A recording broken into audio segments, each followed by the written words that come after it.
তো বন্ধুরা, রান্নাঘরে চলে এসেছি দুপুরে রান্নাবান্নাটা সারতে। তো আজকে যে রেসিপিটা আমি বানাবো সেটা হচ্ছে চিকেন পিস পাস, আর এটা আমার মেয়ের খুব পছন্দের। তো কি কি লাগছে একটু দেখে নিন। এখানে লাগছে গোবিন্দভোগ চাল। এখানে আমি 1 কাপ গোবিন্দভোগ চালকে ভালো করে ধুয়ে জল ধুয়ে রেখেছি। ওখানে নিয়েছি 300 গ্রাম চিকেন, যেটাতে অর্ধেকটা পাতিলেবুর রস আর সামান্য গোলমরিচ আর নুন দিয়ে ম্যারিনেট করে রেখে দিয়েছি।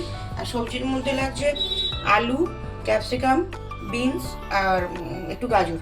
আর এখানে পেঁয়াজ পাতলা পাতলা করে কেটে রেখে দিয়েছি। আর ফোড়নের মধ্যে লাগছে গোটা গরম মশলা, একটু গোলমরিচও আছে। আর মশলার মধ্যে হচ্ছে সামান্য একটু আদা রসুন আর 2টো কাঁচা লঙ্কা। আপনারা যদি ঝাল বেশি খান তো আপনারা ঝাল বেশি দিতে পারেন। আর পুরো রান্নাটাই কিন্তু হবে এই যে বাটারে। আমি একটু সাদা তেল মিশিয়ে দেবো, আপনারা চাইলে পুরো রান্নাটা বাটারও করতে পারেন আবার সাদা তেলও করতে পারেন। তবে বাটারে করলে টেস্টটা ভালো হয়। তো চলুন রান্নাটা পুরো করা যাক, আপনারা দেখতে থাকুন। তো প্রথমে কড়াতে আমি সামান্য একটু সাদা তেল দিয়ে দিলাম, ওর সাথে দিয়ে দিলাম খানিকটা বাটার।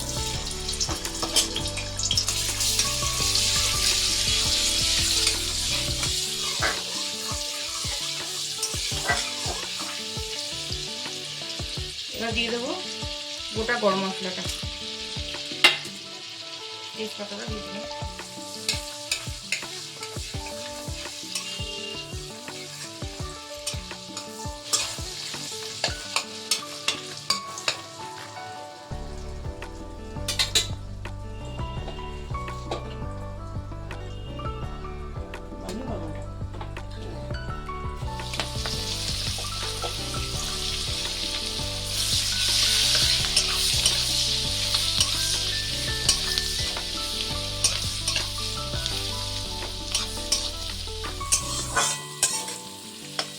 পেঁয়াজটা হালকা ভাজা ভাজা হলে তখন সবজিগুলো দেবো।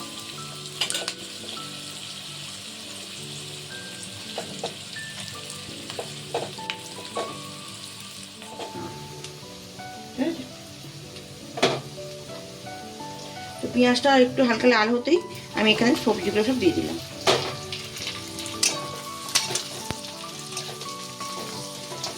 সবজিগুলো একটু ভালো করে নেড়ে নেবো, এর সাথে মশলার সাথে আর পেঁয়াজের সাথে ভালো করে মিশিয়ে নেবো। হালকা একটু ভেজে নিয়ে তারপর দেবো চিকেনটা।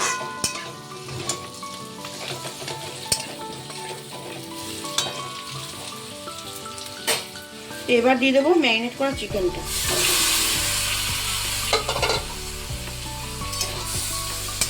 চিকেনের পরিমাণ আপনারা চাইলে বাড়িয়েও দিতে পারেন, খেতে আরো স্বাদ হবে।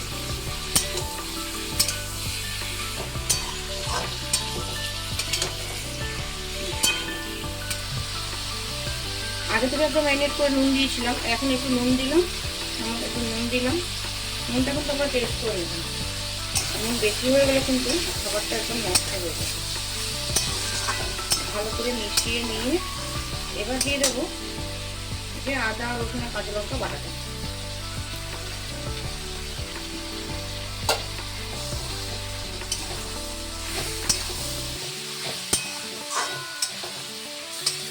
ভালো করে এটা মিশিয়ে নিয়ে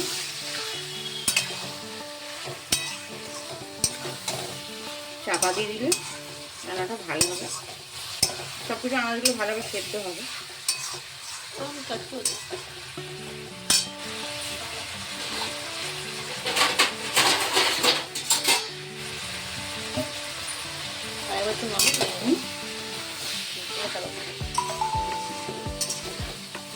কিছু ভালো করে মশলা মিশিয়ে নিয়েছি। এবার আমি এটা চাপা দিয়ে দেবো।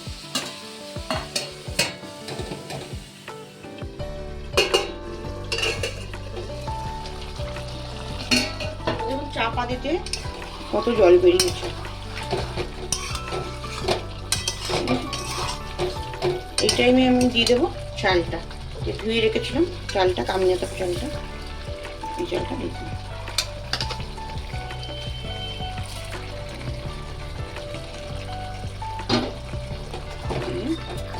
চালের সঙ্গে সব কিছু ভালোভাবে মিশিয়ে নিতে হবে।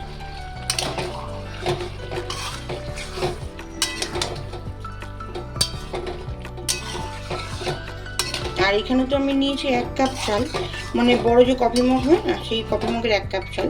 তো সেই হিসাবে আমি দেবো 2 কাপ জল। আর আপনারা যে বাটিতে করে মাপবেন সেই অনুযায়ী ডবল জল দেবেন। আর 1 কাপ দুধ দিতেই পারেন।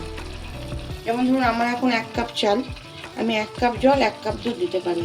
তো এখন দুধটা আমার ঘরে নেই, আমি 2 কাপই জলই দেবো। দুধটা দিলেও ভালো টেস্ট হয়।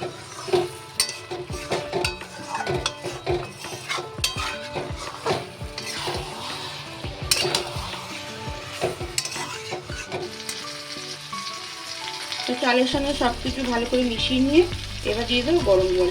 অবশ্যই গরম জল দেবেন, ঠান্ডা জল দেবেন না।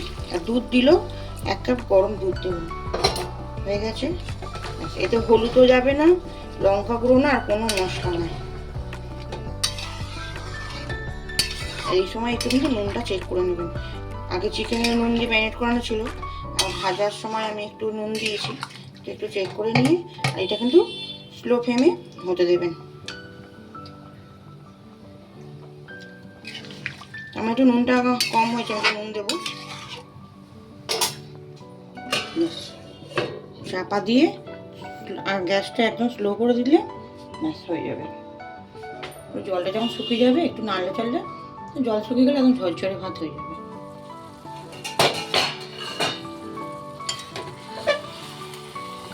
তো এখন কিন্তু চালগুলো পুরো নরম হয়ে আছে, জানেন, ঠিক পোলাও যেরকমভাবে করি আমরা সেরকম। বেশি নাড়ানাড়ি করলেই ঘেঁটে একদম খিচুড়ি হয়ে যাবে। তার থেকে আস্তে আস্তে রেখে দেবেন। আর এই অবস্থা গ্যাস বন্ধ করে দেবেন। জল শুকালে একদম ঝরঝরে পোলাও হয়ে যাবে। আর যদি আপনারা মনে করেন একটু গামাখা খাবেন, তাহলে জলের পরিমাণটা একটু বেশি দেবেন। আর আমি এখন দেবো একটু ধনেপাতা। এটা আমার ইচ্ছা, আমি ধনেপাতা দিলাম, আপনারা নাও দিতে পারেন। মিশিয়ে দেবো আর গ্যাসটা বন্ধ করে দিয়ে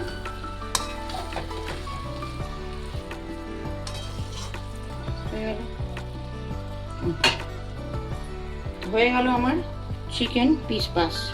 আপনারা বাড়িতে বানিয়ে খাবেন, আশা করছি ভালো লাগবে। শীতকালে তো খুবই ভালো লাগে, নতুন গাজর বিনসের টেস্ট সবই আলাদা। আর আপনারা চাইলে তো ব্রোকলি দিতে পারেন, ফুলকপিটা ভালো লাগবে না, ভালো লাগবে, একটু করে খেয়ে দেখবেন।